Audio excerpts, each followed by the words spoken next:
Bonjour, bonjour, bonjour, bonjour. Je suis très heureux ce matin de vous communiquer un message de la part du Seigneur. Et si vous êtes là, je vais vous demander de suivre attentivement avec moi le message que le Seigneur m'a mis à cœur. Voilà. Euh,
C'est une chanson dans le chant de victoire numéro 298, mais ici c'est chanté en anglais. Bientôt Jésus va nous prendre. Et tout de suite après la chanson, je vais envoyer le message et que le Seigneur vous bénisse.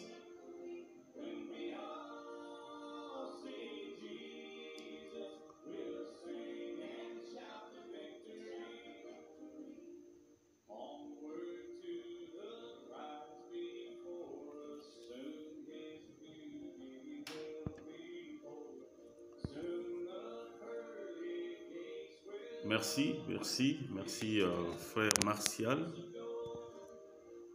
Noditolum, que Dieu te bénisse.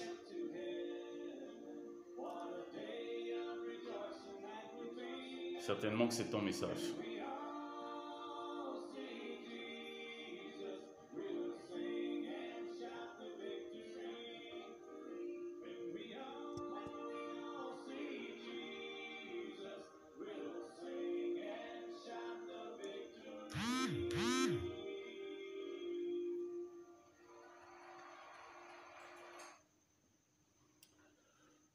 Ce matin, le Seigneur m'a mis à cœur de partager un message avec vous.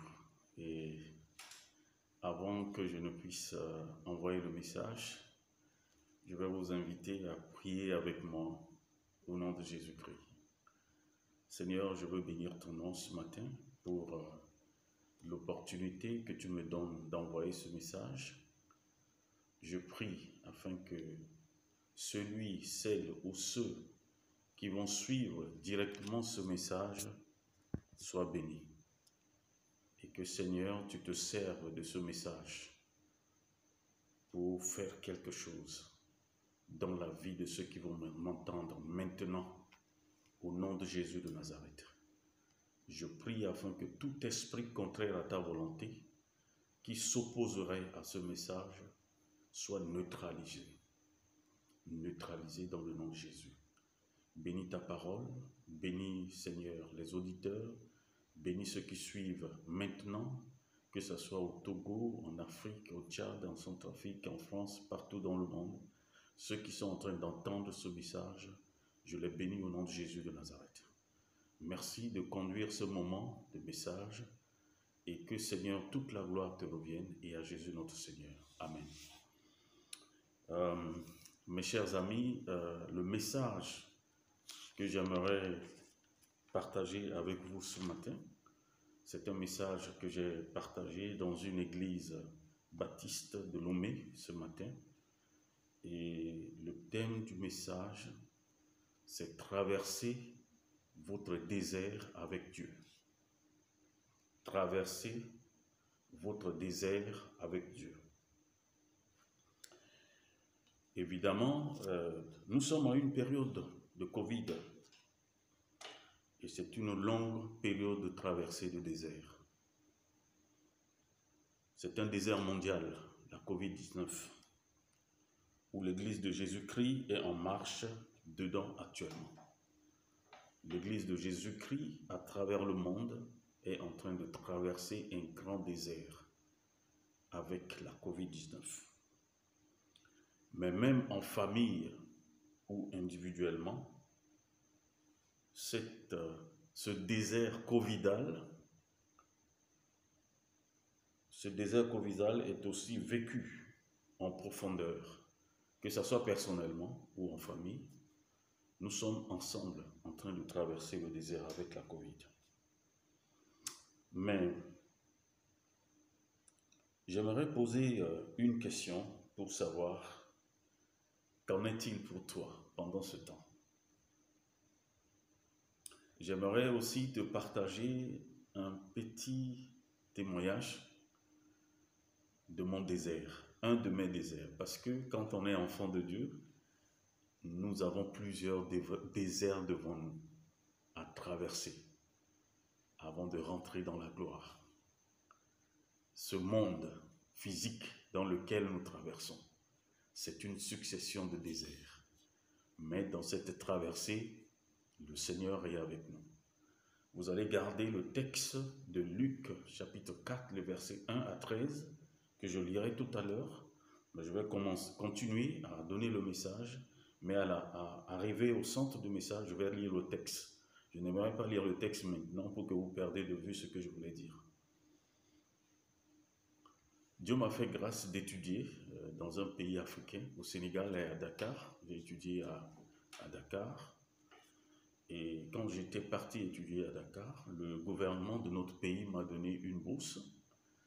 Mais malheureusement, cette bourse, je ne l'ai perçue qu'une seule fois sur beaucoup d'années.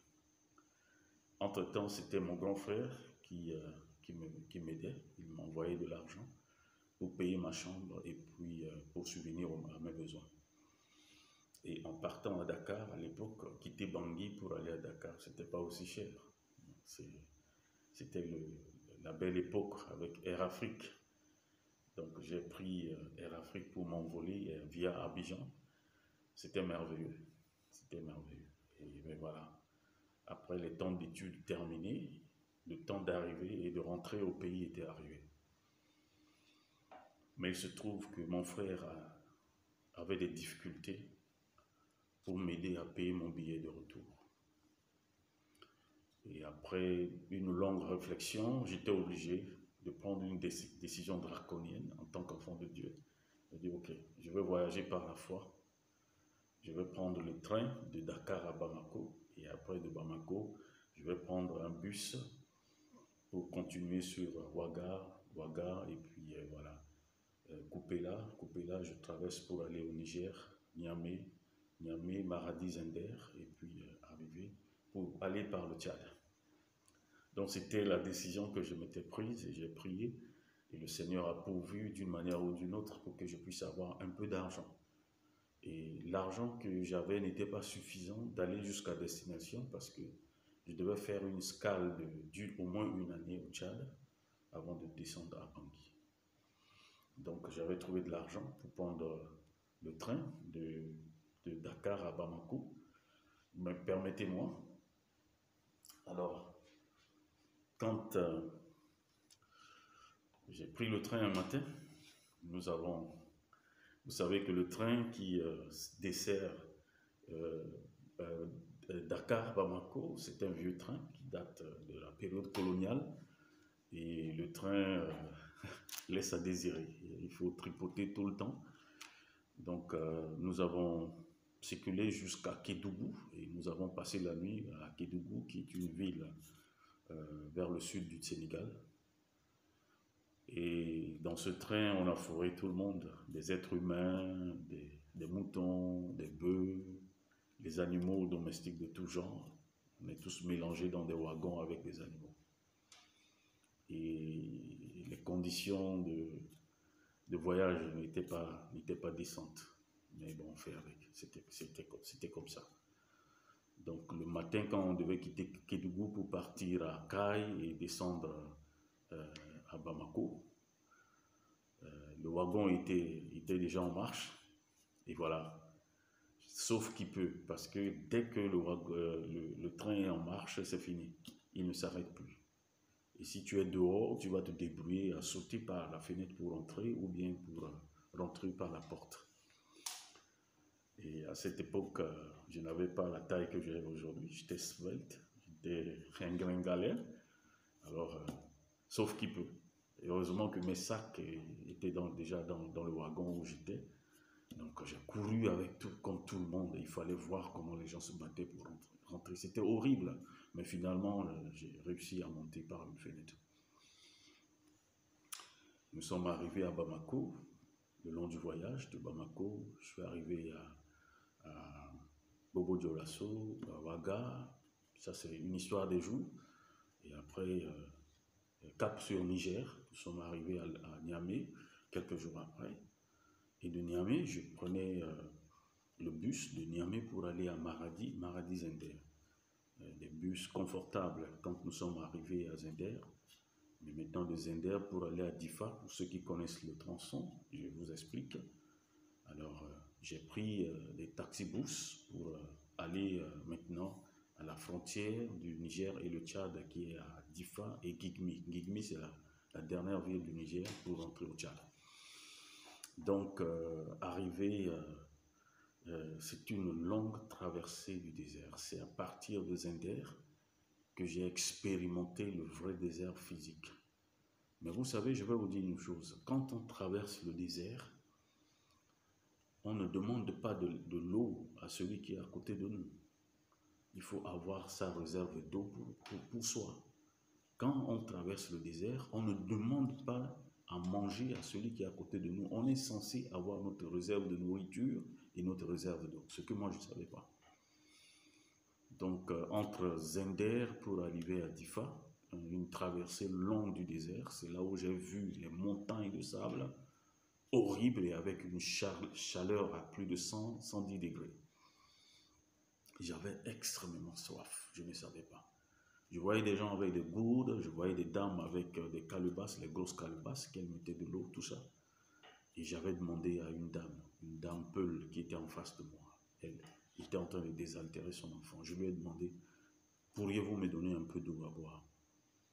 Et j'ai fait un signe parce qu'elle ne savait pas ce que j'étais en train de dire. Mais quand j'avais fait comme ça, la dame avait pris quelque chose entre ses mains pour me frapper et j'ai bloqué le cou comme ça. Je ne savais pas qu'on ne demandait pas de l'eau aux autres. Et elle disait quelque chose. Un monsieur à côté de moi me disait, elle est en train de te dire, tu savais bien que tu allais traverser le désert, pourquoi tu lui as demandé de l'eau? J'ai gardé ma soif pendant longtemps et finalement, quand nous sommes arrivés à Difa, nous étions allés dans le marché pour trouver quelque chose à manger et j'en ai profité pour boire et j'ai bu comme un dromadaire, je vous assure. J'ai bu la réserve d'eau qu'il me fallait pendant tout ce temps que j'étais resté assoiffé. Et j'en ai acheté une réserve pour le reste de la distance. Maintenant, quand nous étions arrivés maintenant à Gigmi, il fallait que je puisse trouver une occasion pour Gigmi, c'est-à-dire la frontière du Tchad, pour la frontière du Niger-Tchad pour aller à Djamena. C'est un long voyage, mes frères. Un voyage extraordinaire. Je devais passer par là. Il faut passer par lac Tchad, Bol, et puis arriver à Massaguet, et de Massaguet, tu vas à Djamena. Voilà, un long voyage. Je n'avais que 30 000 francs dans ma poche. Et un policier était venu me dire, jeune homme, vous dites que vous voulez aller au Tchad. Je dis, oui, je veux aller au Tchad, et précisément à Djamena.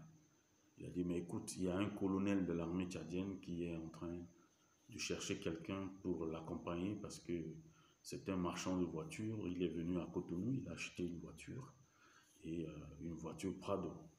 L'intérieur, c'est comme un avion. Avec toutes les souffrances que j'ai eues en route, finalement, j'ai trouvé quelqu'un avec une voiture de luxe pour partir. Mais il a dit, quand j'ai rencontré le colonel, il m'a dit, monsieur, jeune homme, si vous avez 25 000 francs sur vous, vous me remettez les 25 000 francs, je dois payer du carburant. Et quand je paye du carburant, allez, nous allons partir. Vous avez 25 000? J'ai dit oui, j'ai 25 000. Donc dans les 30 000, j'ai enlevé 25 000 pour lui donner. Il me restait 5 000 francs. Il m'a dit de monter. Nous sommes allés, il a chargé son réservoir de carburant. Il me dit, mais attache ta ceinture. Vous savez ce qu'il y a dans la voiture? La voiture est remplie d'armes, des armes sophistiquées. Il y avait des pétards sur le tableau de bord devant nous. Et il y a 2 Kalachnikov entre lui et moi. Et encore d'autres armes sophistiquées derrière. Je connais son nom, mais je ne peux pas dire son nom. On a circulé, c'était vers 8 heures. On a circulé longtemps.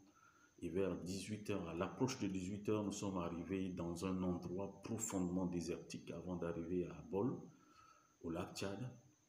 Le monsieur a garé la voiture, il a pris une arme automatique, il l'a mis sur son épaule. Il m'a dit, bon, jeune homme, tu vas m'attendre ici, je reviendrai dans 1 heure de temps. Je dis, ok. Et quand il partait, moi, j'étais en train de prier. Je priais intérieurement dans mon cœur. Je priais. Effectivement, il a fait 1 heure et 15 minutes après 1 heure, je le voyais venir. Maintenant, en venant, il braquait son arme. Comme s'il allait me tirer de loin. Il venait, il s'approchait de moi et arrivé à quelques 5 mètres de moi, il braquait l'arme. Il me demandait, est-ce que tu peux me faire descendre mon tapis parce que je veux prier. Okay, j'ai dit ok, je suis allé, j'ai ouvert la portière derrière, j'ai pris le tapis, j'ai arrangé le tapis pour lui. Il a mis l'arme à côté, il a commencé à prier. Quand il a fini de prier, il se lève, il prend l'arme, il me dit, jeune homme, c'est votre tour maintenant de vous prosterner pour commencer à prier comme je l'ai fait. Je lui ai dit non, mais moi je suis chrétien, je ne suis pas musulman. Il a dit, ah bon? Donc tu ne peux pas prier pour moi, tu ne connais pas Allah, tu ne connais pas Mohamed. J'ai dit si, je les connais, j'ai eu des informations, je connais un peu, c'est vrai que je ne connais pas bien le Coran, je ne connais pas le Coran, mais je connais quelques éléments du Coran, mais la religion c'est un choix. Vous ne pouvez pas m'obliger à prier comme vous. Moi je suis chrétien et j'ai prié pendant que vous étiez partis, j'ai prié. J'ai fini déjà de prier quand vous êtes revenu. Il a dit, ah bon, donc tu ne peux pas prier comme je t'ai demandé. J'ai dit non, je ne fais pas. Il continue à braquer l'arme sur moi et pendant longtemps. Après, il a dit ok. Il a tourné le sens de la pointe de l'arme vers le haut. Il m'a tendu la main, il m'a salué. Il a dit, tu es un homme. Tu es un homme et on ne peut pas t'influencer. Je dis non, mais tu ne peux pas m'influencer parce que j'ai fait un choix de suivre Jésus-Christ. Tu ne peux pas m'intimider parce que j'ai payé ta voiture et tu m'as mis dans une bonne condition pour m'amener à destination. Tu ne vas pas me dire de monter dans ta voiture et puis tu m'imposes ta religion. Je ne le ferai pas. Et au prix de ma vie, je ne le ferai pas. Il a dit, c'est vrai, ce que tu as fait, je te respecte. Il dit, ah, gloire au Seigneur. On a blagué un peu et puis nous sommes rentrés dans la voiture pour partir. Le désert, mes frères. Je sais qu'il y a des jeunes qui vont m'entendre ce que je suis en train de dire. Tous, on a eu un temps dans notre vie à traverser le désert. On a eu, quand tu es jeune et que tu confesses Jésus-Christ comme ton sauveur et Seigneur personnel, sache que devant toi, il y aura assez et suffisamment de désert. Lorsque tu traverses un autre avec Dieu, il y aura encore un autre désert qui sera devant toi, que ça va être un peu plus difficile à traverser que celui que tu viens de traverser. Alors, je parle aux jeunes, je parle aux intellectuels qui me suivent, je parle aux gens qui entendent. Tu peux être chrétien en m'entendant, tu peux ne pas être chrétien en écoutant ce message, mais je m'adresse d'abord aux chrétiens. Parce que ce message, j'aimerais que vous entendiez. Traverser son désert avec Dieu. Traverser son désert avec Dieu. Dieu veut nous dire quelque chose ce matin à propos du désert. Ce petit mot de 6 lettres en français, mais aussi bibliquement, le chiffre 6. Vous savez que dans la Bible, le chiffre 6 dans la Genèse signifie quoi? Dans le livre de Genèse, le chiffre 6 signifie les 6 jours que Dieu a créé toutes choses. Mais ce n'était pas fini. Il fallait le 7e jour pour que Dieu bénisse toutes choses et il rentre dans son repos.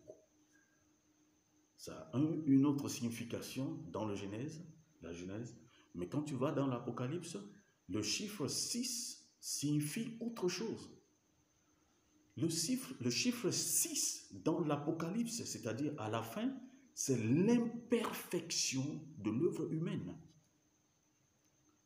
C'est le chiffre de l'imperfection, c'est le chiffre de l'homme. Désert, c'est 6 lettres. Et 6 dans l'Apocalypse, c'est l'imperfection de l'œuvre humaine. L'homme doit faire tout ce qu'il veut. Sans Dieu, il n'est rien. C'est pourquoi tu ne peux pas traverser le désert sans Dieu. Tu ne peux pas. Enfant de Dieu, toi qui m'entends, chrétien, tu ne peux jamais traverser le désert sans Dieu avec toi. En effet, le désert, le dictionnaire Larousse dit que le désert, c'est un endroit sec, marqué par l'absence de végétation ou la pauvreté des sols et la rareté de peuplement. C'est un lieu inhabité. vide, où il n'y a pas de peuple. Mais quand tu vas dans le dictionnaire biblique, et le dictionnaire biblique que j'ai consulté en anglais, c'est le Barker Illustrated Bible Dictionary. Et il dit, le désert est un endroit aride qui défie la vie. Un endroit aride qui défie la vie. Et vous savez qu'un tiers du monde entier est constitué du désert.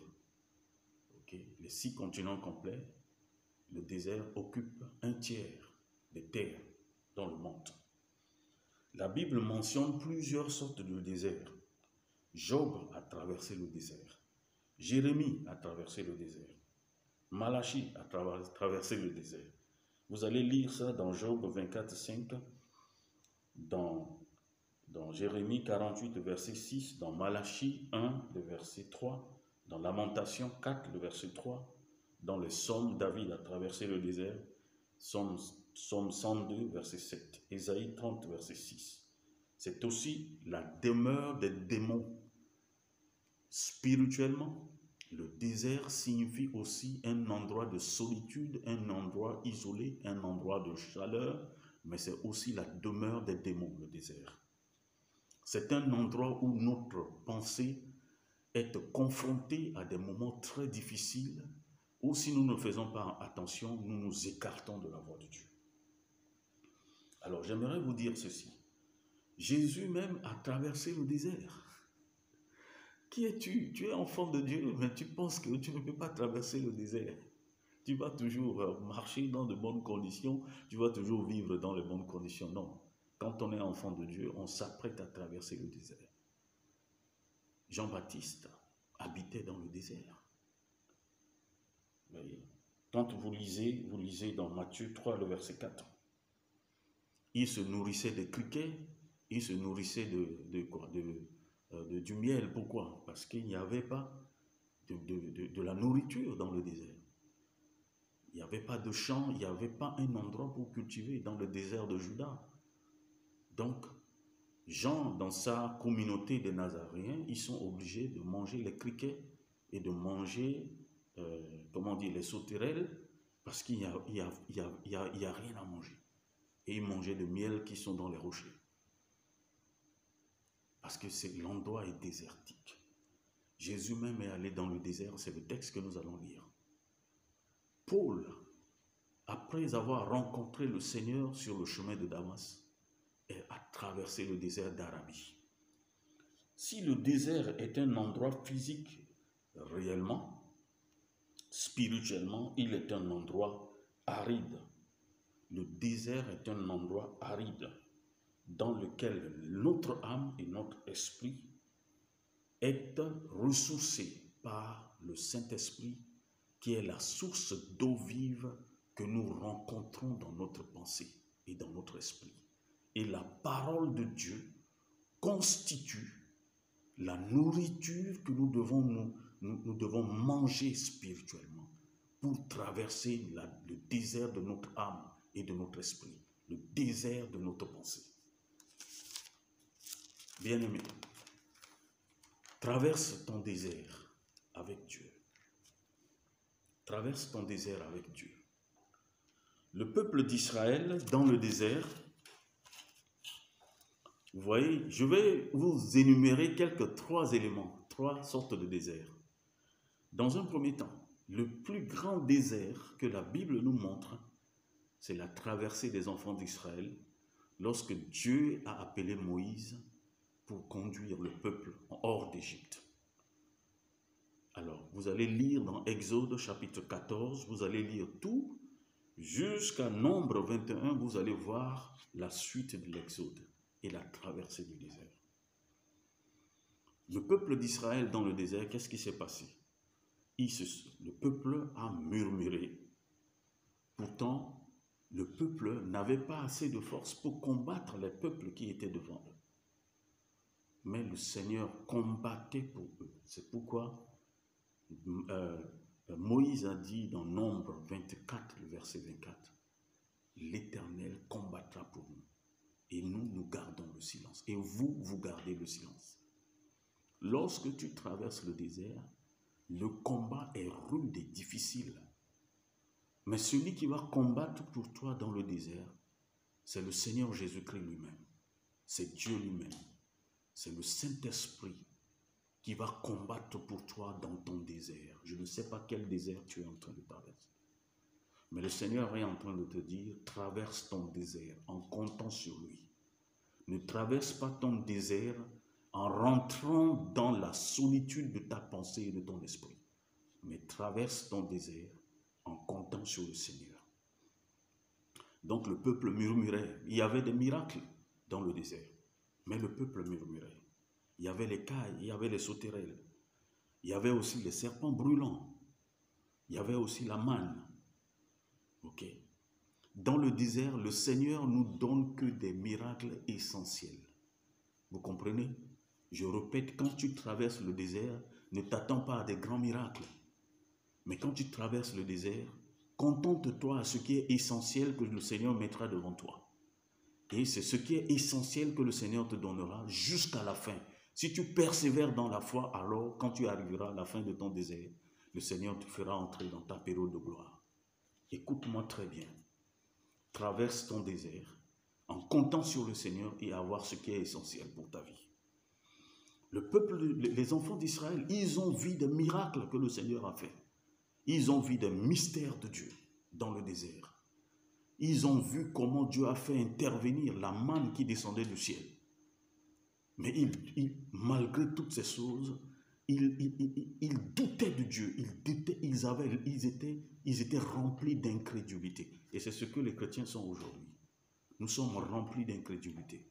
Nous allons dans la maison du Seigneur, nous manquons de foi. Et quand les moments d'épreuve arrivent, quand les moments difficiles arrivent, au lieu de continuer à persévérer avec le Seigneur, nous tournons le dos du Seigneur, nous allons faire autre chose, contraire à ce que Dieu nous demande de faire. Où est ta foi? Traverse ton désert avec Dieu. C'est dans la traversée du désert que Dieu forma son peuple. Vous savez que Israël est devenu un peuple mature à cause du désert. Si nous avons entendu parler de Moïse, nous avons entendu parler de Aaron, de Caleb, de Josué, nous avons entendu parler de David, de Salomon, des grands hommes qui ont fait leur temps, c'est à cause du désert. Le désert bâtit la vie des hommes. Le désert transforme la vie des hommes. Le désert nous amène à la maturité. Si tu es enfant de Dieu, tu n'as jamais traversé dans le désert, tu vas rester un bébé, un adolescent dans la foi. Tu ne grandiras jamais avec le Seigneur. Jusqu'au point où quand ton désert arrive et que tu traverses ce désert, tu arrives à la fin, alors Dieu va t'élever. Tu auras un point d'avance. Tu comprends? Alors marche dans ton désert en comptant sur le Seigneur. Puisque le peuple était rempli d'incrédulité et de murmures contre le serviteur de Dieu, qu'est-ce qui s'est passé? Ils sont tous mordus par le serpent brûlant. Il a fallu que Dieu instruisit Moïse pour lui demander d'élever le serpent d'airain. Et ceux qui vont regarder vers le serpent d'airain, qu'est-ce qu'ils auront? Ils ont la vie. Ceux qui ont refusé de regarder le serpent d'airain, qu'est-ce qu'il y avait? Ils mouraient. Mais bien aimé, c'est la révélation du salut que nous avons en Jésus-Christ, le serpent d'airain. Quand tu traverses le désert, regarde le serpent d'airain. Sinon, le serpent brûlant va te mordre et tu mouriras de ton incrédulité dans le désert. Mais il y a aussi la chaleur dans le désert, l'impossibilité dans le désert, la colère. Le désert nous pousse à aller au bout. Le désert nous pousse. Ça nous pousse d'aller au bout de notre force. Il y a une bataille terrible dans notre pensée. Nous sommes instables parfois dans la prise de décision quand nous traversons le désert. Ben, vous savez, il y a aussi la mort dans le désert. Il y a la mort. Il y a aussi un homme que vous connaissez tant bien que moi, le prophète Élie. On appelle Élie le prophète de feu. Élie est le prophète de feu, mes amis. Mais Élie était rentré dans son désert. Élie était un homme puissant, un homme de foi, un homme qui fait des miracles. Il parle la nature longtemps. Il parle le ciel longtemps. Il a une foi extraordinaire. Il a défié les prophètes de Baal et il a tué il en a tué des centaines. La Bible parle de 450 prophètes de Baal et d'Astarté. Il les a tous tués. Il a défié le roi Akab, qui était un roi méchant, et sa femme Jézabel. Mais vous savez, quand le moment du désert de Élie était arrivé, qu'est-ce qui s'est passé? Il a couru comme un petit enfant devant une femme. Écoutez-moi bien. Quand le moment du désert arrive, quelle que soit ta force, tu cours comme un petit enfant, sans réfléchir. Mais quand tu vas courir, le Saint-Esprit va te convaincre afin que tu te ressaisisses. Et quand Élie était rentré dans la caverne, il a compris qu'il lui fallait ce temps pour s'attendre à Dieu. Il s'est ressaisi. Il a commencé à entretenir un dialogue avec Dieu dans sa solitude. Le désert est un moment de solitude, mes bien-aimés. C'est un moment difficile, les moments où nous sommes seuls, les moments où nous regardons à droite, nous ne voyons personne, nous regardons à gauche, nous ne voyons personne. Nous regardons devant, nous ne voyons personne. Nous regardons derrière, nous ne voyons personne. Mais quand nous regardons là-haut, si nous avons la foi, Dieu est au-dessus de nous et Dieu contrôle toutes les circonstances. L'entrée dans le désert est toujours précédée d'un miracle, d'un moment de bonheur, d'un moment de joie, d'un moment de promesse, d'un moment d'exploit. Un moment d'exploit, un moment de confiance en Dieu et de confiance en soi. Quand nous voulons faire notre entrée dans le désert, souvent, ce moment d'entrée dans le désert est précédé de moments de joie, un moment de traversée de bonheur. Quand nous regardons les autres, on dit « Oh non, toi tu n'es pas proche de moi, je sais ce que je suis. » Nous sommes heureux, nous avons les moyens à notre disposition, nous avons beaucoup de choses. Souvent, les enfants de Dieu, avant de traverser le désert, le Seigneur te fait goûter la joie, il te fait goûter la paix, il te fait goûter des moments les plus précieux de la vie. Mais attends-toi au prochain désert. Et quand tu vas maintenant rentrer dans le désert, tu ressens. Ceux qui sont avec le Seigneur, écoutez-moi, quand tu es avec le Seigneur, lorsque la préparation d'entrer dans le désert arrive, tu le sais, le Saint-Esprit te convainc, Dieu te convainc. Parce que Dieu habite dans nos cœurs. Il te dit, il te fait comprendre que là, tu vas rentrer dans les zones de turbulence, attache ta ceinture et fais-moi confiance. Malheureusement, quand nous prenons le temps quand nous savons que le moment d'entrer dans le désert arrive, c'est là où beaucoup d'entre nous perdent la foi. Ils deviennent incrédules. Mais la traversée du désert avec Dieu est faite de courage, de patience, de miracles essentiels. Écoutez-moi encore, je répète, la traversée du désert est faite de courage, est faite de patience, est faite de miracles essentiels. Quand tu traverses le désert, n'attends pas des miracles extraordinaires. Et j'attends pas les miracles extraordinaires, avoir beaucoup d'argent, avoir tout ce qu'on veut, vivre le luxe, avoir de bons parfums, avoir de belles maisons, avoir toutes ces choses, mes amis. Quand tu traverses le désert, tu ne l'auras pas si tu es enfant de Dieu. Dieu te donnera ce qui est essentiel, c'est-à-dire tu auras un endroit pour dormir, tu auras le pain quotidien pour manger, tu auras de l'eau pour boire, tu auras des vêtements pour couvrir ta nudité et tu auras des sandales pour mettre aux pieds et tu auras la santé. Et il arrive de fois où même en traversant, tu vas boiter d'un côté parce que tu as la douleur sur ton corps. Et le Seigneur te permet de marcher comme ça. Comme ce qui est arrivé à Jacob. Dieu l'a frappé. Ok. Donc sachez, quand nous traversons le désert, Dieu nous donne ce qui est essentiel pour la vie. On ne va pas avoir des choses extraordinaires jusqu'à ce que nous atteignons la fin de notre désert afin que le Seigneur nous restaure. Mais quand le Seigneur nous restaure à la fin de notre désert, souvent c'est les temps de témoignage, c'est les temps d'élévation, c'est les temps de restauration, mais c'est aussi des temps d'alerte. Et cette alerte te dit qu'il y aura le prochain désert.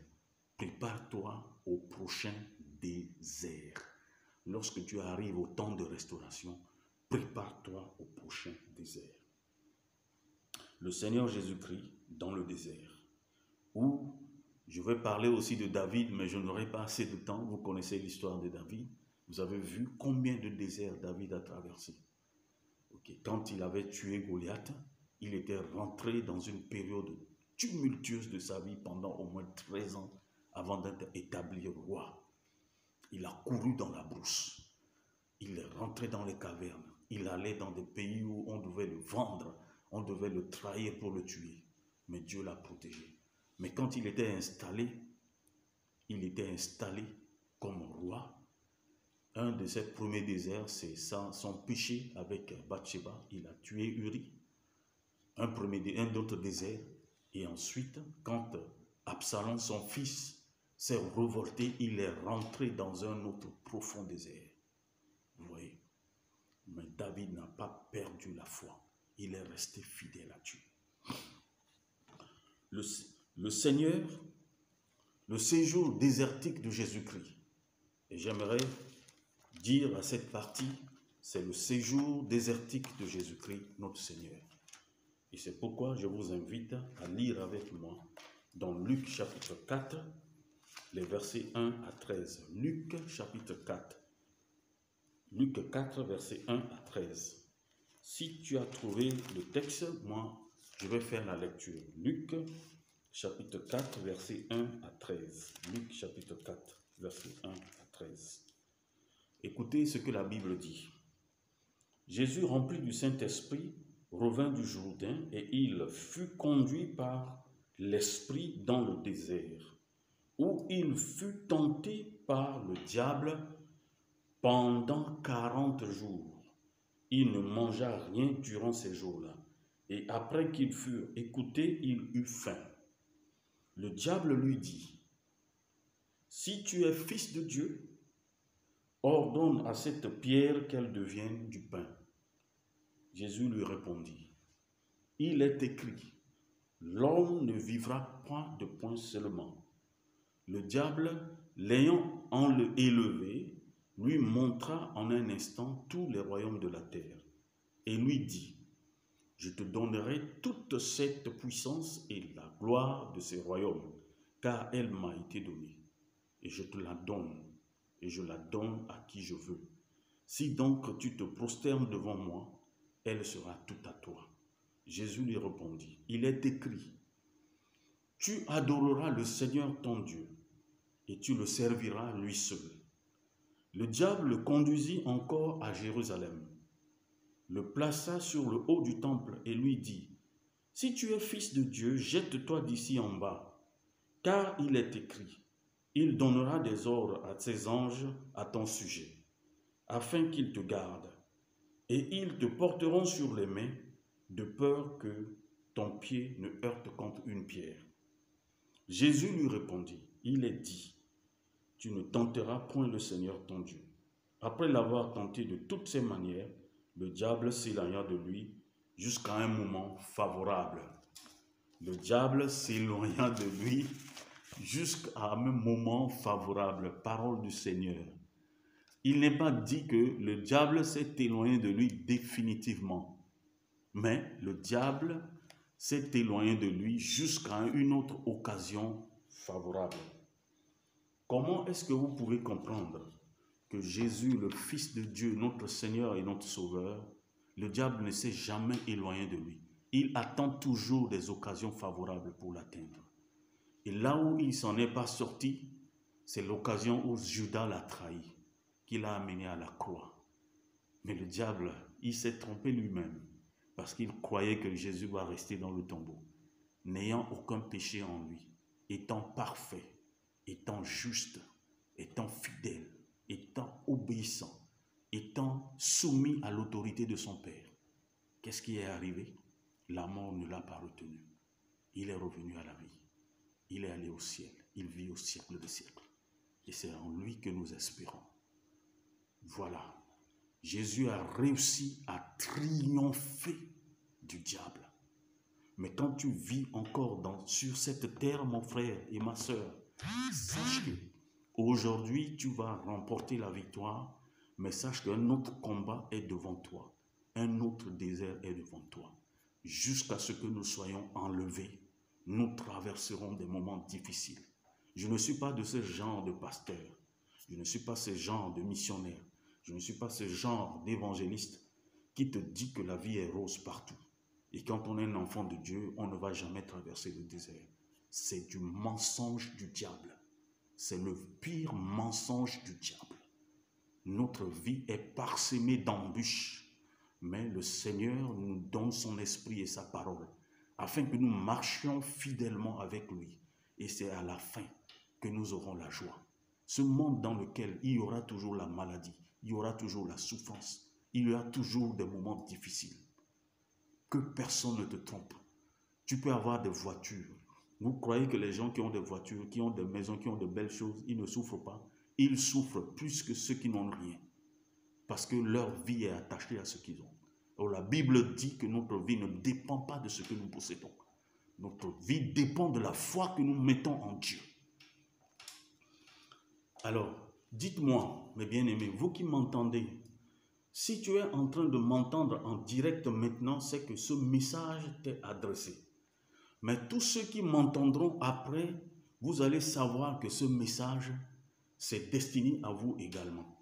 Mais vous voyez, l'heure où je me suis en train de vous parler, à Lomé, je suis à 1h47. Et en France, vous êtes à 3h du matin. Et dans d'autres endroits du monde, vous êtes peut-être dans le jour. Mais dans l'Afrique centrale, les gens sont, à l'heure où je suis en train de parler, à presque 3h du matin. Mais bien aimés, écoutez-moi bien. Dans le verset 1, Jésus était quoi? Il était rempli du Saint-Esprit. C'est le Saint-Esprit qui a conduit Jésus dans le désert, mes bien-aimés. Jésus, durant son ministère terrestre, il a exercé son ministère terrestre dans une totale soumission et obéissance à Dieu et au Saint-Esprit.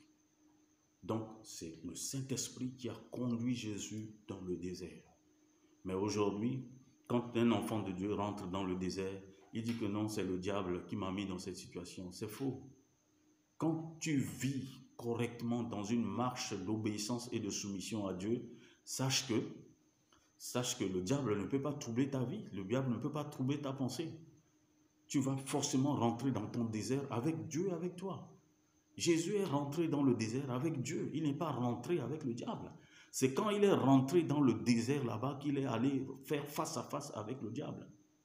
Mais sous la direction de Dieu. Donc quand nous rentrons dans les moments difficiles, ne nous mettons pas d'emblée pour dire que non, c'est le diable, non, c'est un mauvais esprit, ce sont des démons, etc. Non. Dieu permet à ce que ses enfants traversent des moments difficiles. Et c'est dans ces moments difficiles que nous devenons matures. Si tu veux devenir mature avec Dieu et que tu ne veux pas traverser le désert, si tu veux devenir mature avec Dieu et tu ne veux pas rentrer dans les moments très difficiles de ta vie, tu ne seras jamais grand. Ta foi ne va pas augmenter. Tu vas vivre comme un bébé qui va toujours boire du lait au lieu de manger de bonnes choses, il va boire du lait. Ok? Donc, c'est le Saint-Esprit qui a conduit Jésus. Et quand Jésus est rentré là-bas, qu'est-ce qui s'est passé? Il sortait d'où? Il sortait du Jourdain. Jésus venait à peine de sortir du Jourdain. Et c'est ce que le verset, je suis en train de faire l'observation du texte qu'on vient de lire dans Luc 4, verset 1 à 13. Lis bien et observe bien le texte. Lisez bien et observez le texte. Jésus sortait d'où? Du Jourdain. Et c'est au Jourdain quand il était sous la main de Jean-Baptiste, quand Jean-Baptiste le baptisait par immersion, le ciel est ouvert et Dieu a dit, Dieu a parlé, il a dit que celui-ci est mon fils bien-aimé, en qui j'ai mis mon affection. Le fils bien-aimé va traverser le désert. Alors vous croyez que c'est les gens que Dieu n'aime pas qui vont traverser des moments difficiles? Mais vous vous trompez. Au contraire, nous que Dieu nous aime, c'est nous que Dieu va nous faire éprouver davantage. Et en faisant ces épreuves nous permettent d'avoir la patience et ces épreuves nous permettent de persévérer dans la foi. Tu es chrétien, mais tu ne veux pas persévérer dans la foi. Quand est-ce que tu deviendras vraiment solide avec la marche avec le Seigneur? Persévère dans la foi. Lorsque tu es chrétien, il faut persévérer dans la foi. Il faut traverser le désert. C'est très important de traverser les déserts. C'est difficile, ça fait mal. Vous croyez que quand Jésus est allé à la croix, il n'avait pas eu mal? Il a eu sérieusement mal. La douleur de Jésus était, lisez dans Ésaïe 53. Donc vous voyez, Dieu l'a conduit sur le champ de bataille. L'environnement ne lui donnait aucun accès à la nourriture, sans parler d'eau. Le temps du séjour était défini par Dieu. Alors, je veux préciser quelque chose ici. Quand Dieu t'appelle ou il te convoque à un jeûne, quand le jeûne que tu prends vient de Dieu, Dieu va te donner les indications pour ton jeûne. Il va te préciser les détails de ton jeûne. Il y a beaucoup de chrétiens qui jeûnent comme des jeux du hasard. Quand on est enfant de Dieu, on ne jeûne pas au hasard. Ton jeûne doit être un jeûne qui est convoqué par le Seigneur. Il y a des gens qui jeûnent en désordre. Ils n'ont même pas des indications. Ils disent que je vais jeûner. Le jeûne est devenu comme une potion magique. Le jeûne n'est pas une potion magique. Le jeûne, c'est un moment dans lequel on se prive de tout et dans lequel Dieu nous fait élever dans la foi. Le jeûne augmente notre foi. Le jeûne augmente notre décision à Dieu. Le jeûne nous fait, nous amène dans le brisement. Quand nous jeûnons, Dieu nous brise. Il brise nos caractères, il brise notre orgueil dans le jeûne. On ne jeûne pas n'importe comment. On ne jeûne pas pour avoir de l'argent, on ne jeûne pas pour avoir... C'est pas ça la priorité des jeûnes. Mais c'est quand tu te mettras dans ces conditions de sainteté et de consécration à Dieu que Dieu va te donner des opportunités. Et tu saisiras les opportunités. Alors, après qu'ils furent écoulés, le temps, c'est ce que la Bible dit, que c'est au moment où, physiquement, Jésus est rentré au désert. Il est resté pendant 40 jours. Et la Bible dit que c'est quand les temps furent écoulés et qu'il était vraiment fatigué, il était au point où il était totalement abattu. C'est à ce moment maintenant que le diable se présente. Je vous assure, mes bien-aimés, quand tu rentres dans le désert, fais attention. Il y a des moments où tu vas arriver, où tu as envie de tout lâcher. Et c'est à ce moment que le diable vient pour altérer nos décisions. Et c'est à ce moment qu'il faut faire attention. Jésus avait tellement faim, il voulait manger un bon repas. Il voulait boire certainement de bonnes choses, de l'eau. Mais si en notre temps, vous savez ce que vous pouvez boire. Et c'est à ce moment précis, à la 40e journée, le diable se plante devant lui. Il commence à lui faire des propositions. Vous imaginez, il a commencé par quoi? Le diable a commencé par quoi? L'ennemi ne se présente pas au moment où nous sommes forts. Laissez-moi vous dire une chose, mes bien-aimés. L'ennemi ne se présente pas au moment où tu es fort. L'ennemi se présente là où tu es faible. Écoutez-moi très bien. Quand l'ennemi veut t'atteindre, il ne t'atteindra pas là où tu es fort. Il va t'atteindre là où tu es faible. Et quand il rentre dans tes faiblesses, il prend position. Et c'est là où il va te renverser. Il fait entrer Jésus en lui-même. Et il veut aider Jésus à pécher contre Dieu. Vous imaginez? Quand nous rentrons dans les moments de faiblesse dans le désert, le diable entre dans notre pensée pour nous aider à nous tourner contre Dieu, pour nous aider à mentir à Dieu. Le diable vient nous faire des propositions pour nous aider à nous opposer à Dieu. Pourtant, tu as fait un long chemin et quand à la fin de ce chemin, tu dois rentrer dans la gloire, il te fait passer par des manipulations et tu vas tomber entre ses mains pour t'éloigner de Dieu. Et voilà, il commence par si. Si. Observez bien le texte. Si. Il commence par des conditions. Il pose des conditions, comme s'il était Dieu. C'est pourquoi quand nous traversons des moments difficiles, nous traversons le désert, il faut tout faire pour entendre Dieu. Et vis ta vie pleinement remplie du Saint-Esprit. Lis la parole de Dieu, bien-aimé. Parce que dans les temps difficiles, parfois tu n'as même pas envie d'ouvrir la Bible. Mais c'est ce qui est en toi qui va te délivrer. Lisez la parole de Dieu. C'est cette parole que nous lisons, que nous mémorisons, que nous gardons, que nous sauvons. Ce n'est pas le fait de trimballer la Bible avec nous. La parole de Dieu est vie. Jésus lui-même, il a dit dans Jean 6, 63, que la parole que je vous annonce est esprit et vie. La parole de Dieu n'est pas une littérature. C'est cette parole qui a créé toutes choses, qui t'a créé et moi, tout ce qui existe.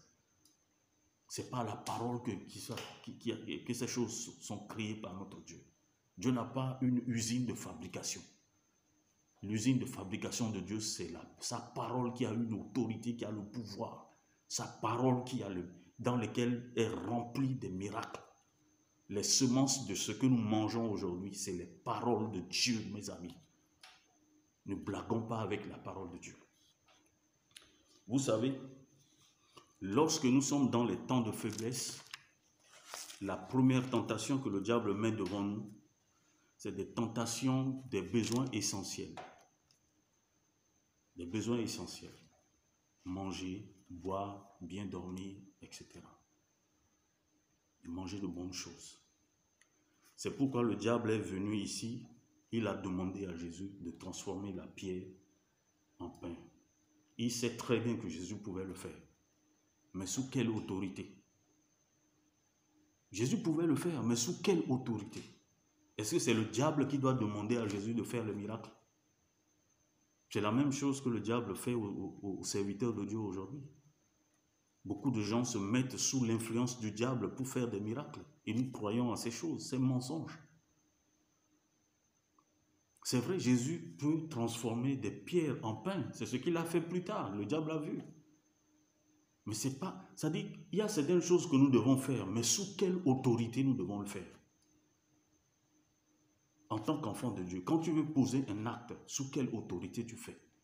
Et si c'est sous l'autorité de Dieu ou c'est sous l'autorité du diable? Jésus a refusé. Jésus ne lui a pas dit, je vais te montrer que je vais faire au-delà du pain. Il dit, non. Il savait.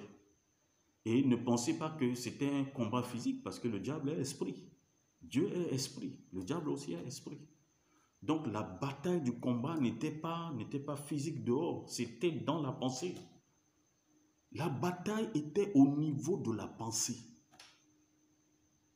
Notre champ de bataille en tant qu'enfant de Dieu, c'est au niveau de notre pensée. Lorsque notre conscience est pure, notre esprit est pur, rempli de la pensée, rempli de la présence de Dieu, on ne peut jamais tomber dans le piège de l'ennemi. Le Seigneur nous délivre toujours.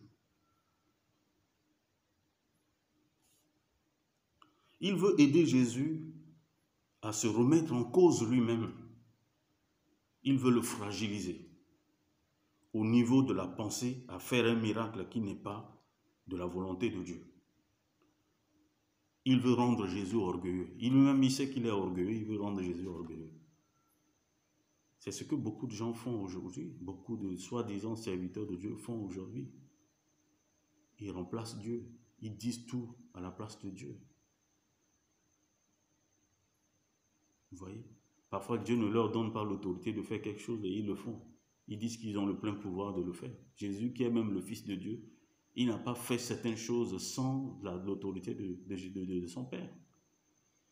Alors, contre la morale, contre le miracle de pain, il lui a proposé quoi? Il lui a proposé des choses qu'il savait très bien. Ouais. Et qu'est-ce que Jésus lui a dit? L'homme ne vivra pas de pain seulement. Sachez que le diable va mettre devant vous en tant qu'enfant de Dieu. Vous êtes infirmier, vous êtes médecin, vous êtes, vous êtes instituteur, vous êtes enseignant du lycée, vous êtes professeur à l'université, vous occupez une position quelque part où les choses doivent passer par vous. Si vous êtes enfant de Dieu, mettez-vous devant ce contexte. Okay? Il y a des propositions de la vie que le diable mettra devant vous juste pour vous détruire, pour compromettre votre marche avec le Seigneur. C'est pourquoi il est très important. Ne voyez pas le pain, ne vous contentez pas de penser que vous devez avoir une bonne vie et en menant une vie morale qui soit dépravée. Il faut marcher dans la justice de Dieu et comprendre qu'il y a des choses de la vie que vous devez vous séparer totalement et vous devez faire confiance à Dieu pour votre vie. Donc, vous voyez, là, Jésus a 1 et Satan a 0 à ce point. La deuxième tentation. Il a dit à Jésus, il a accepté, Jésus a accepté de voyager avec lui en esprit, dans la pensée. Il a placé Jésus à des positions élevées. Vous voyez? Il montre à Jésus tous les royaumes de la terre. Il propose de lui offrir parce que c'est à lui. Mais c'est du mensonge. Le diable croit que quand Dieu l'a précipité sur la terre lui appartient. Mais la terre n'appartient pas au diable. La terre appartient à Dieu. La terre nous appartient. Dieu nous a donné la terre pour que nous y rayons. C'est pourquoi il nous a créés à son image pour nous mettre sur la terre. Mais le diable a trompé l'homme pour lui dire que la terre lui appartient. C'est faux. La terre n'appartient pas au diable. La terre appartient à nous, les hommes. Dieu nous a mis en position d'autorité sur la terre et sous son autorité. Mais nous avons tout fait pour abandonner notre autorité. Nous avons laissé au diable et il nous trompe souvent. Il dit que la terre lui appartient. La terre n'appartient pas à Dieu. Nous avons le pouvoir sur notre bouche et notre langue pour transformer notre existence, mais sous l'autorité de Dieu. Le diable ne peut pas transformer notre existence. Il nous mettra toujours dans les troubles pour que nous soyons en opposition avec Dieu. Vous savez, il a proposé la renommée à Jésus. Mais il savait que la terre appartient à Jésus. Le ciel et la terre appartiennent à Jésus. Jésus est roi des rois et seigneur des seigneurs.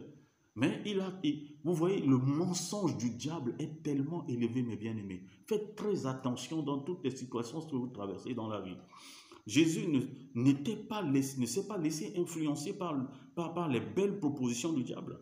Il a réalisé le mensonge du diable qui lui a donné tous ses royaumes. Il croyait que comme Dieu l'a précipité sur la terre, alors la terre lui appartient. C'est faux. La terre n'appartient pas au diable. La terre nous appartient, à nous, enfants de Dieu. Okay. Quand Jésus t'a racheté au prix de son sang, tu règnes sur la terre, tu domines sur la terre, tu contrôles les circonstances de la terre. Le Saint-Esprit te donne le pouvoir, la puissance le nom de Jésus te donne l'autorité de régner sur la terre et de dire des paroles de foi pour transformer ton avenir. Okay. Jésus a 2, Satan a 0. C'est là où souvent les chrétiens tombent et les serviteurs de Dieu aussi tombent. L'envie de manger de bonnes choses, de bons mets, la soif de la gloire nous éloigne loin de Dieu. Le pacte avec les puissances des ténèbres pour avoir la renommée.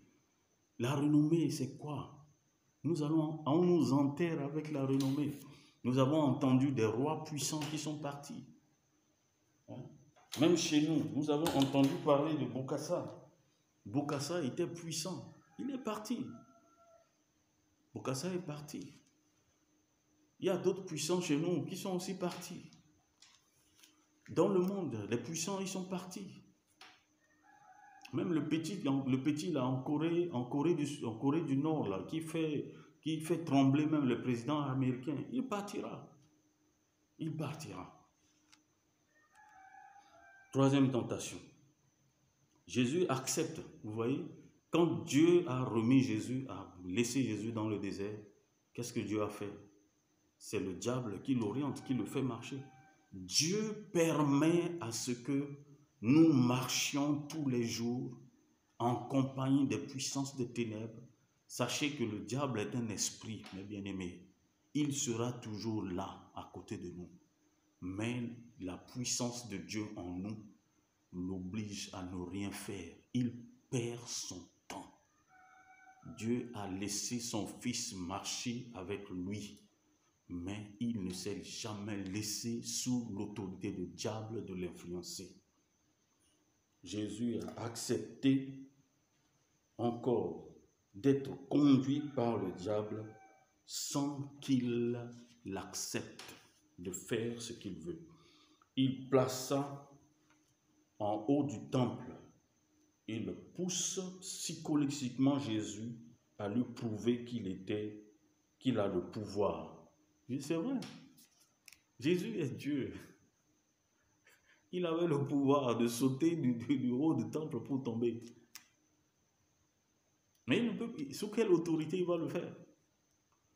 Il pouvait dire, ok, tu veux que je le fasse?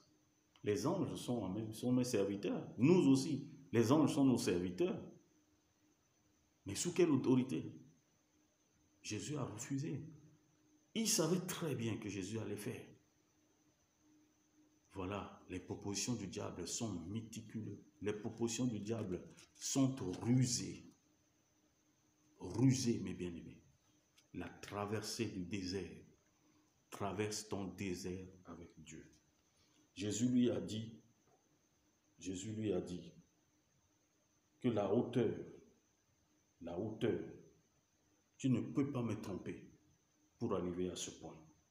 Tu ne peux pas tromper Dieu. Je sais distinguer la voix de mon Père et ta voix. Quand tu traverses le désert, as-tu la capacité de distinguer la voix de Dieu de la voix du diable? C'est ce qu'il faut aussi faire, mes bien-aimés. Quand tu traverses le désert, aie la sagesse, aie le discernement de distinguer la voix de Dieu et la voix du diable. La voix de Dieu n'est pas une voix influente. C'est une petite douce voix, mais qui est tellement rassurante. Et la voix est stable. Dès que les ondes poussent et que ça tombe sur la vraie fréquence, tu entends sa voix, d'une douce voix qui te parle. Et tu ne peux pas te tromper de sa voix. On ne se trompe pas de la voix de Dieu. Lorsque Jésus a dit dans Jean 6, « Mes brebis entendent ma voix et ils me suivent. » Lorsque nous traversons le désert, Dieu nous donne le discernement d'entendre sa voix. Mais lorsque les atrocités et les moments deviennent de plus en plus durs et que la chaleur monte, parfois le diable vient mettre un trouble dans notre pensée. C'est ça son plan. Il veut nous déséquilibrer dans notre pensée pour que nous tombions sous son autorité. Ne lâche pas. Là où tu es arrivé, ne lâche pas. Ne lâche pas à ce point où tu es arrivé. Tiens bon, mon frère. Tiens bon, ma soeur. Continue à faire cette traversée en comptant sur Dieu. Demande-lui le discernement pour distinguer sa voix de la voix du diable. Finalement, Jésus a gagné encore 3, Satan à 0. Le diable s'éloignant de lui jusqu'à un moment favorable. Lorsque nous arrivons à la fin de notre désert, le diable va s'éloigner pour quelque temps, mais il reviendra. Pour une autre traversée, il reviendra. C'est ça la tentation. La tentation est là. Nous devons résister au diable. La Bible dit que nous devons résister au diable et il fuira loin de nous. Maintenant, mes bien-aimés, je vais te poser quelques questions. Quel est ton désert ce matin? C'est quoi ton désert ce matin? Dis-moi quel est ton désert. Tu es veuve? Tu es orphelin? Ton mari t'a abandonné? Ta femme t'a trompé? Tu as perdu un être cher? Tu as perdu ton travail dans ces circonstances difficiles? Tes enfants sont impolis et irrespectueux, tu n'arrives plus à les contrôler? Tu as échoué un examen? Tu as raté un voyage? La liste est longue. Qu'as-tu appris durant cette période de traversée? Qu'est-ce que tu as appris dans la traversée de ce désert? Qu'as-tu de Dieu en toi? Qu'est-ce que tu as de Dieu en toi pour résister comme Jésus, ton maître, a résisté au diable? Dans toute cette situation, le diable vient toujours, mais Dieu est toujours là, mes bien-aimés. Ton succès dépendra de la bonne nourriture que tu manges de la parole de Dieu et de l'eau pure que tu bois à la source par le Saint-Esprit. J'aimerais maintenant finir mon message quelques versets dans 2 Timothée. Je vais lire dans 2 Timothée pour finir. Je sais que j'ai pris assez ton temps, mais c'est ce que le Seigneur veut que je te dise. J'ai dit ce que le Seigneur a mis sur mon cœur pour te dire. J'aimerais te dire quelque chose, mes bien-aimés. Quand tu liras dans 2 Timothée, chapitre 3, le verset 1, qui dit « Sache que dans les derniers jours, il y aura des temps difficiles. » Dans les derniers jours, il y aura des temps difficiles. Nous sommes en train d'aller vers la fin des temps, où toute chose s'arrêtera, où le Fils de l'homme reviendra dans sa gloire. Jésus revient bientôt, chrétien.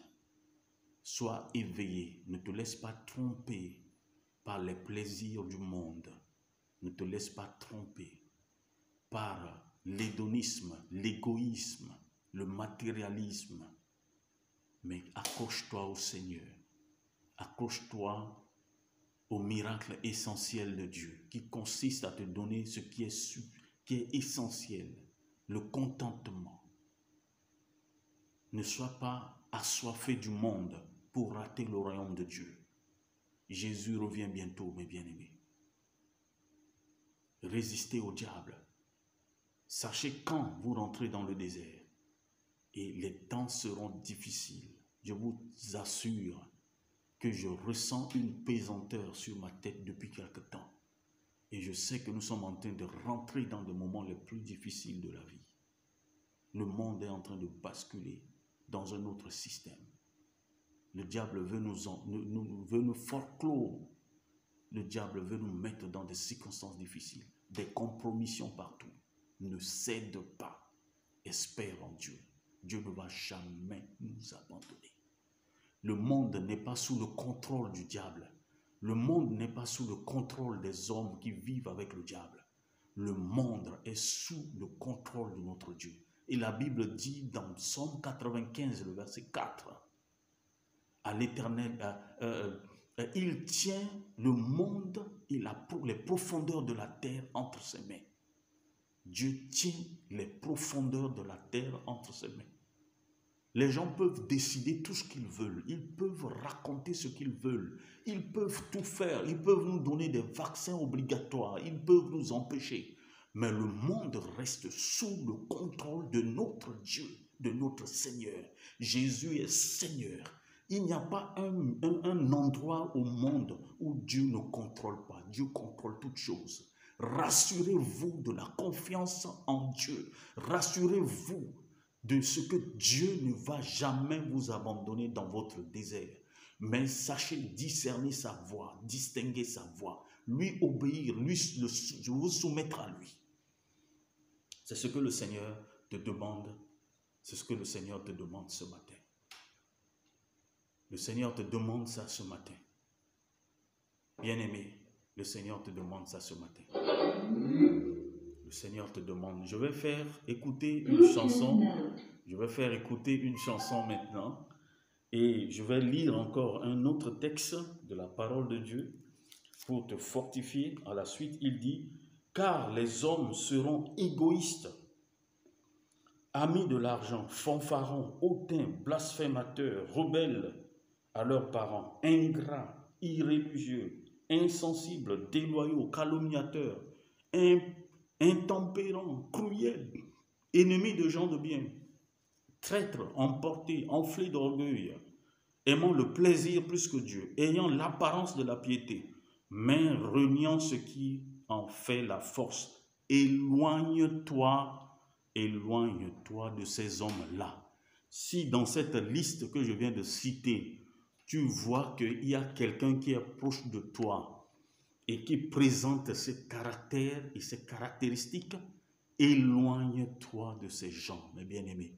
Éloigne-toi de ces gens extrêmement dangereux, les irréligieux, les traîtres. Il faut t'éloigner d'eux. Que Dieu te bénisse ce matin. Je suis heureux de passer ce temps avec toi, de te donner ce message. Je prie afin que le Seigneur te fortifie. Je prie afin que le Seigneur t'aide à traverser ton désert avec lui. Je prie afin que le Seigneur te donne le discernement de comprendre et de discerner les temps et de supporter ce désert. Car à la fin, le Seigneur te restaurera. À la fin, le Seigneur te donnera la joie. À la fin, le Seigneur te donnera la paix. À la fin, le Seigneur te donnera ce qu'il faut pour la vie. Mais crois-moi, prépare-toi à un prochain désert qui est devant toi. Je vais prier pour toi. Seigneur, je te bénis ce matin pour la joie que tu me donnes de dire ta parole. Ta parole a sonné tellement dans mon cœur et tu veux que je partage cette parole. Et je l'ai partagée à tes enfants. Certains m'ont suivi de loin. Certains m'ont suivi de Centrafrique, certains m'ont suivi de France, certains m'ont suivi du Togo, certains m'ont suivi quelque part dans le monde. Et d'autres suivront encore les vidéos qui passeront. Seigneur, bénis les oreilles qui m'ont entendu. Bénis les yeux qui m'ont regardé à travers cette chaîne. Bénis les cœurs qui ont saisi ta parole. Et aide tous tes enfants qui sont en train de m'entendre à persévérer dans la foi, dans la traversée de leur désert. Et que tu leur donnes ce qu'ils ont besoin. Ceux qui sont malades, accorde-leur la guérison. Ceux qui sont éprouvés, donne-leur la joie et la paix. Ceux qui ont échoué à un examen, que tu leur donnes la possibilité d'en avoir plus tard. Ceux qui ont perdu leur emploi, donne-leur de l'assurance que tu es avec eux. Bénis, Seigneur. Bénis tous ceux qui m'entendent. Bénis tous ceux qui entendent le message de ta parole. Ta parole est vivante. Ta parole nous donne la vie. Ta parole nous restaure.